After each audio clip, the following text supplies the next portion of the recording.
Le Maroc, royaume millénaire de 789, s'apprête à accueillir la Coupe d'Afrique 2025 et la Coupe du Monde 2030.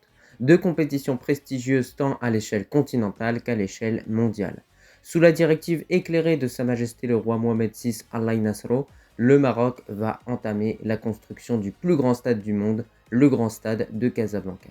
Bien d'autres projets ont été lancés. Dans cette vidéo, nous allons voir et présenter les stades qui devraient accueillir cette CAN 2025 et la future Coupe du Monde. Premièrement, parlons de ce futur grand stade de Casablanca. On a deux informations importantes à prendre en compte. Il aura une capacité de 115 000 places et deviendra le plus grand stade du monde en dépassant le stade en Corée du Nord. Et il se situera du côté de Ben Slimane dans la région Casablanca-Setat. Au total, 5 milliards de dirhams serviront à financer la construction de ce stade-là, sachant que le but est d'accueillir la finale de la Coupe du Monde 2030.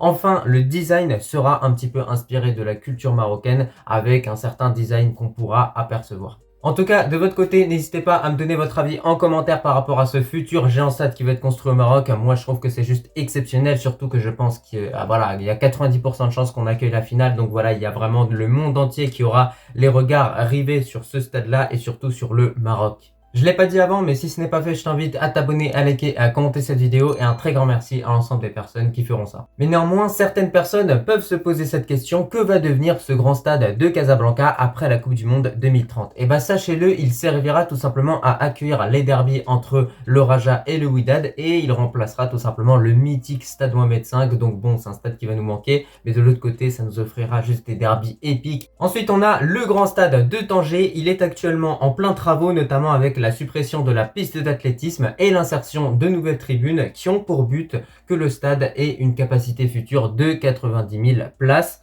Alors le stade devrait aussi être couvert et sera conforme aux normes de la FIFA. On continue avec le stade de Rabat où le Maroc effectuera tous ses matchs lors de la CAN 2025. La première chose à savoir, c'est que le complexe Moulay Abdallah de Rabat a été entièrement détruit et rasé pour laisser naître un tout nouveau stade qui sera équipé d'infrastructures extrêmement modernes. Alors déjà, ce qu'on sait, c'est qu'au niveau du toit, c'est la société qui s'est occupée de l'Allianz Arena du Bayern Munich qui s'occupera de ce stade de Rabat. La capacité de ce stade-là sera de 70 000 places environ, sachant que de jour en jour, les travaux avancent très bien. Il sera prêt avant la CAN 2025, sachant que les travaux justement s'effectuent en journée et également en pleine nuit. Donc voilà, ça s'arrête pas sur le chantier, clairement ça avance très bien.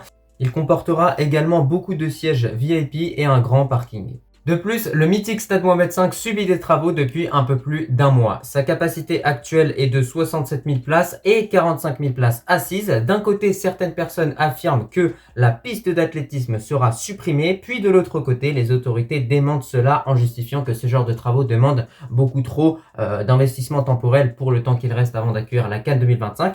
Au final, le stade Mohamed V subit des travaux de réhabilitation et réaménagement aux alentours de l'enceinte. Après, on a le grand stade d'Agadir qui a beaucoup été sollicité par notre équipe nationale ces derniers temps, notamment avec les matchs amicaux face à l'Angola et la Mauritanie qui ont pris part dans ce stade-là. On s'est rendu compte à quel point il est vraiment juste magnifique. Alors, sa capacité actuelle est de 45 000 places. Et logiquement, pour la CAN 2025, il ne devrait pas subir de grands travaux parce qu'on voit que c'est clairement un stade qui est vraiment tout neuf, qui n'a pas non plus été construit il y a énormément de temps. Donc de votre côté, n'hésitez pas à me dire en commentaire si vous avez des idées des travaux qui pourraient s'effectuer dans ce stade d'Agadir, mais en tout cas, logiquement, la fédération veillera à ce que ce stade soit conforme aux règles de la CAF et également de la FIFA. Ensuite, on a le stade de Fès qui subit des travaux depuis quelques mois. Le but est de le réaménager. Actuellement, il possède une capacité de 35 000 places. Ce sont des travaux de réhabilitation qui sont effectués. Cependant, la piste d'athlétisme va être supprimée pour mettre en place des tribunes. Je vous mets à l'écran justement un design possible pour ce stade-là.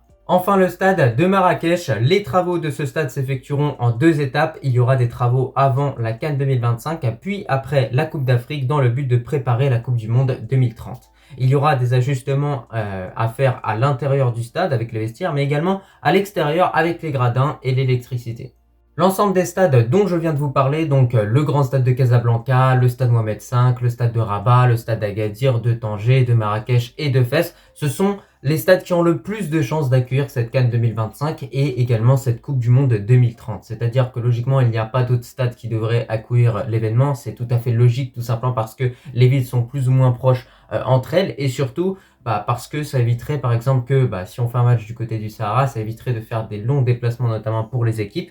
Donc voilà, en tout cas, c'est vraiment ces stades-là qui ont le plus de chances d'organiser ces compétitions et d'accueillir les équipes. Mais dans l'ensemble, ce qu'il faut savoir, c'est que tous les stades dont je vous ai parlé vont tous subir des travaux. Hein. Ça, c'est clair. Il y a un réaménagement qui va être fait. Il y a plusieurs milliards et milliards de dirhams qui ont été dépensés pour tout simplement mettre les infrastructures aux standards internationaux, même s'il y a déjà certains stades qui sont au niveau depuis un moment, parce que voilà, on a accueilli la Coupe du Monde des clubs, on a accueilli également d'autres compétitions sur notre territoire, la CAN U23, enfin bref, il y a eu plein de compétitions que le Maroc est capable d'organiser. Et au niveau des infrastructures hôtelières également, il y aura bien évidemment certains travaux qui sont effectués pour accueillir au mieux les supporters. Alors honnêtement, de mon côté, quand je vois le rendu des futurs stades qui sont actuellement en travaux, je me dis que clairement le Maroc a vraiment tout pour organiser la meilleure CAN possible. Pour finir avec cette vidéo, on va s'intéresser à quelques autres stades qui vont être construits dans les années à venir. Alors tout d'abord, on a le stade de Dakhla qui sera effectué dans notre Sahara. Sa capacité devrait être de 15 000 places. Il pourrait peut-être accueillir la Coupe arabe 2029. Ça peut être une alternative, notamment parce que l'ensemble des pays quasiment, sauf le voisin de l'Est, reconnaissent la marocanité du Sahara. Les infrastructures seront extrêmement modernes et comparables aux meilleurs stades européens, sachant que la ville de Dakhla est la perle du Sahara marocain. Du côté d'Oujda, un tout nouveau stade devrait également être construit. Alors, est-ce qu'ils vont prendre le stade actuel d'Oujda et essayer de l'agrandir, ou est-ce qu'ils vont construire un tout autre stade? Ça, je sais pas, mais en tout cas, je sais qu'il y a des rumeurs comme quoi il pourrait y avoir tout simplement un nouveau stade. Pour conclure avec cette vidéo, nous avons vu qu'avec l'ensemble des stades que je vous ai présentés, le Maroc a absolument tous les ingrédients pour organiser la meilleure Coupe d'Afrique de l'histoire, également, pourquoi pas la meilleure Coupe du Monde de l'histoire, même si le Qatar a quand même mis la barre haute, même si voilà, la prochaine édition aux États-Unis va sûrement être encore une fois une prouesse incroyable. Donc voilà, ça va être compliqué, mais avec la coopération de l'Espagne et du Portugal dans ce projet-là, je pense que le Royaume du Maroc a absolument tout pour bien accueillir ces deux compétitions, cette compétition continentale et également mondiale du côté bien évidemment de la Coupe du Monde. En tout cas, moi je te remercie si tu as regardé cette vidéo dans son entièreté et je te dis tout simplement à la prochaine. Allah al-Watan al-Malik et surtout soyez fiers d'être marocain, c'est pas donné à tout le monde. Aïch al-Malik.